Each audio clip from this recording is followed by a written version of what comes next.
If you've been listening to me for a while, then you know I often touch on the topic of mastery and the idea that paths of mastery are paths of lifelong growth and learning that you can step onto at any time, and you can take them as far as you wish, but the path itself never ends. When you watch a master perform, whether it's a master violinist or juggler or software developer or entrepreneur, it's kind of like watching magic. If you go beyond a mere enjoyment of the performance, you might ask, how do they ever get so good? You might even long to be great at something yourself. In Star Wars 4, A New Hope, what my generation grew up just calling Star Wars, we hear Luke Skywalker refusing his call to adventure. This is our most desperate hour. Help me, Obi-Wan Kenobi. You're my only hope.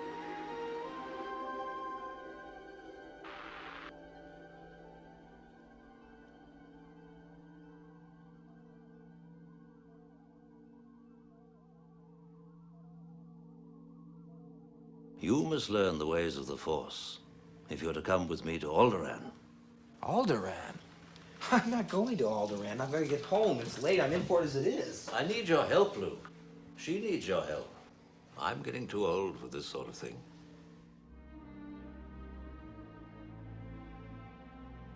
Listen, I can't get involved.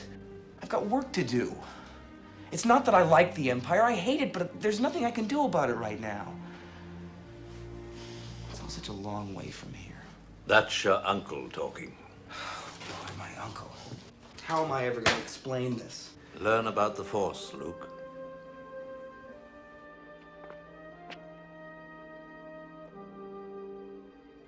Look, I can take you as far as Anchorhead. You can get a transport there to Mos Eisley or wherever you're going. You must do what you feel is right, of course. He says, look, I can't get involved. I have work to do. It's not that I like the Empire. I hate it. But there's nothing I can do about it right now. It's all such a long way from here. When we're called to adventure, our minds start throwing all sorts of resistance at us. One of the most common tactics we use on ourselves is, it's such a long way from here. It all looks so impossible. It's like facing a 1,000-foot tall cliff and being asked to just leap up to the top. It simply can't be done. And yet, you can't deny that throughout history, people have done amazing things with their lives. They seem to have just jumped up mountains. So I want to offer you 2 secrets that will enable you to achieve success in your life that appears magical to others. First is to realize that it's not one mountain, it's a whole range of mountains. Many people fixate on a single mountain peak, like the mountain called getting rich. There's nothing wrong with money, but you're actually more likely to gain wealth by living a rewarding life than you are by merely setting your sights on money specifically. Why? Because the orientation of living a rewarding life is going to lead you in directions that create value for others. And when you create value for others, you are more likely to be rewarded in many ways, including cash.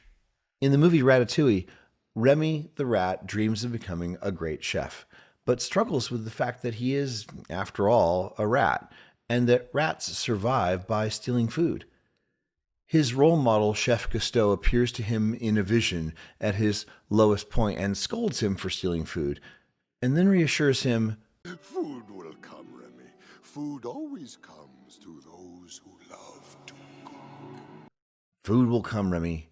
Food always comes to those who love to cook. It's only once that Remy realizes that what matters is his love of cooking and not just eating food, that the sort of opportunities that he truly desires start to open up. The second secret is to realize that every mountain has a path. Your perspective right now might be that the mountain is a sheer cliff, but walk around the mountain and you'll discover that the backside is actually a slope with many paths leading toward the top. And then your strategy stops being an impossible leap straight up and becomes just taking one step and then the next and then the next. In Japanese, the term kaizen means to improve or make better. The way Kaizen is practiced is to continually make many small improvements, with the understanding that many small improvements lead, over time, to massive improvements that to outsiders look, well, magical. In fact, trying to change too many things at once is generally a recipe for failure. New Year's resolutions often go this way. We promise ourselves that this year we're going to straighten out our diet and our finances and our exercise plan and maybe start a new relationship. And then we end up demoralized as our good intentions collapse all around us. The problem is that we can't eventually have all these things, or that we're not worthy, but when we spread our energy and attention too thin, nothing really deep can happen. The key is to pick one thing at a time to improve in your life and get that improvement solidly locked in before moving on to the next. Your life is an unfolding story. You're the main character, the hero, but you don't know the major plot points. You don't know the end. So pick a mountain, find a path, and just start climbing.